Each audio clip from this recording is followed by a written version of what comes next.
ప్రపంచ కార్మిక దినోత్సవం సందర్భంగా డాక్టర్ బిఆర్ అంబేద్కర్ కోనసీమ జిల్లాలోని ముమ్మిడివరం నియోజకవర్గంలో కార్మిక సంఘాలు ఉత్సాహంగా మేడే వేడుకలు నిర్వహించాయి.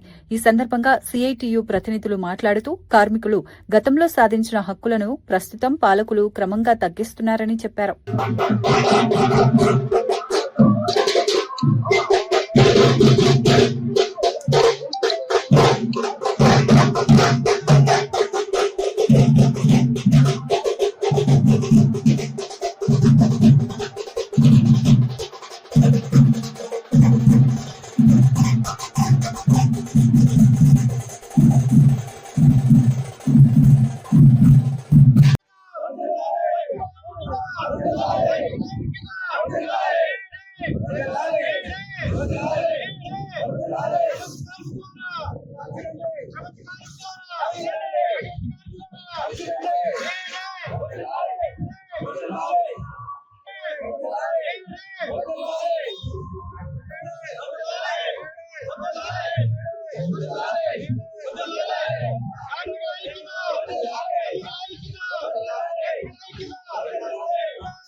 పట్టాసు గారిని వేదిక మీదకి ఆహ్వానిస్తా ఉన్నాం.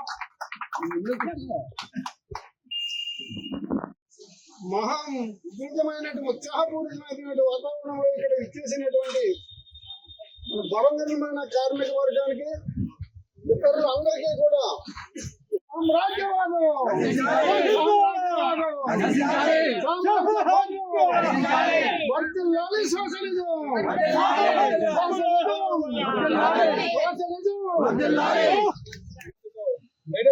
ఈరోజు అనేక సందర్భాల్లో అనేక రాష్ట్రాలు ప్రపంచవ్యాప్తంగా ఈ మేడే జరుపుకుంటా ఉన్నారు. మరి మేడే యొక్క స్ఫూర్తి ఏంటి? ఆ రోజు చికాగో నగరంలో 8 గంటల పనిదినం కోసం, కార్మిక హక్కుల కోసం, పెట్టుబడిదారుల వ్యతిరేకంగా పోరాడితే కార్మికులు ప్రాణాల పణంగా పెట్టుకున్నారు. ఆ రోజున వచ్చినటువంటి ఈ ఎర్ర జెండా సృష్టించిన రోజు. కానీ ఈ రోజు ప్రభుత్వాలు ఏం చేస్తున్నాయి? 8 గంటల పనిదినాన్ని 10 గంటల పనిదినం పెంచుతామని మొన్న కూటమి ప్రభుత్వం అసెంబ్లీలో తీర్మానం చేసింది. ఎంత దారుణమో ఆలోచించండి. టెక్నాలజీ పెరిగింది, ఇంకా 8 గంటల పనిదినం ఏంటి, ఇంకో గంట తగ్గించాలి అని ఇంకో గంట తగ్గించాలా. కానీ చికాగో నగరంలో ఏ నాటు పోరాటం చేసాం పనిదినాల కోసం. మరి ఈ రోజు కూటమి ప్రభుత్వం ఆ పనిదినాల కోసం రద్దు చేస్తూ 10 గంటల పనిదినం చేయాలి. ఈ రోజు బిల్డింగ్ కార్మికులు అనుకుంటారు మాకు 10 గంటలు మాకేంటి, గవర్నమెంట్ ఉద్యోగులు అనుకుంటారు. రేపు పొద్దుట ఓనర్ కూడా ప్రభుత్వం 10 గంటలు చేసింది, మీరు కూడా 10 గంటలు చేయాలి అని ఓనర్లు చెప్పే పరిస్థితి ఈరోజు వస్తుంది. దీనికోసం మనం అందరూ కూడా పోరాటం చేయాలి. కూడా రాత్రి డ్యూటీ చేయాలని చట్టం చేశారు. ఇప్పుడు పగలే మహిళలకు రక్షణ లేకుండా పోల్చినట్టు మన ఉద్యోగులు మన ఇంట్లో పిల్లలు ఉండొచ్చు, మన 20 భార్యలు ఉద్యోగం చేయకపోవచ్చు, రేపు పొద్దున్నైనా మన పిల్లలు ఉద్యోగం చేస్తారు. అటువంటి టైంలో కూడా రాత్రి కూడా ఉద్యోగం చేయమని ఈరోజు పార్లమెంట్ లో బిల్లు పెట్టారు. ఆ బిల్లుకి మొత్తం ఉన్న ఎంపీలందరూ కూడా ఓటేశారు. అది చట్టమైంది. కానీ దాన్ని చట్టం చేసే ముందు ఏం చేయాలి? ఈరోజు కార్మికులందరికీ కూడా వాళ్ళకి రక్షణ కల్పించాలి, సీసీ కెమెరా పెట్టాలి, వాళ్ళకి వాహనాలు పెట్టాలి, వాళ్ళకి ఉద్యోగ భద్రత కల్పించాలి, వాళ్ళకి సేఫ్టీ కల్పించాలి. అప్పుడు నువ్వు నిర్ణయం చేయాలి. ఏమీ చేయకుండానే ఈరోజు మహిళలు కూడా ఉద్యోగాలు చేయాలనేసి చేస్తా ఉన్నారు రాత్రిపూట. అదే కాదు, పబ్లిక్ సెక్టర్ అంతా కూడా ప్రైవేటీకరణ అయిపోతుంది.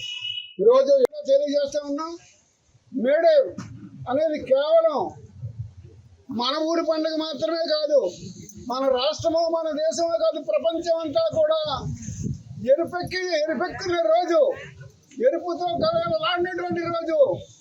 ఈ రోజు కార్మికులు ఉత్సాహపూరితమైనటువంటి మరి శక్తి సామర్థ్యాన్ని లేని సామర్థ్యాన్ని కూడా కలిగించుకొని ఈ పండుగని ఘనంగా జరుపుకునే రోజు. కార్మికులు తమ ప్రాణాలను తృణప్రాయంగా ఎంచి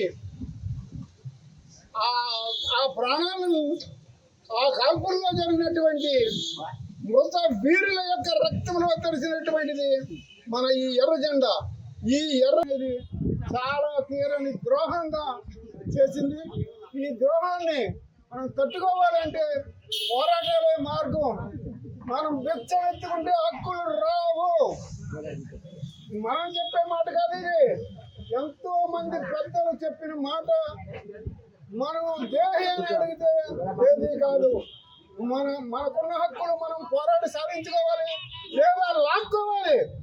లాగాలి మన హక్కులు మాకు, మా హక్కులు మాకి, మా ఓట మాకి అని అడిగే పరిస్థితి కార్మికుల దగ్గర నుంచి వస్తే తప్ప ఏ ప్రభుత్వం కూడా నీకు ఈ హక్కులు లేవా, నీకు ఇది లేదా అని మనకేం పనిపెట్టదు.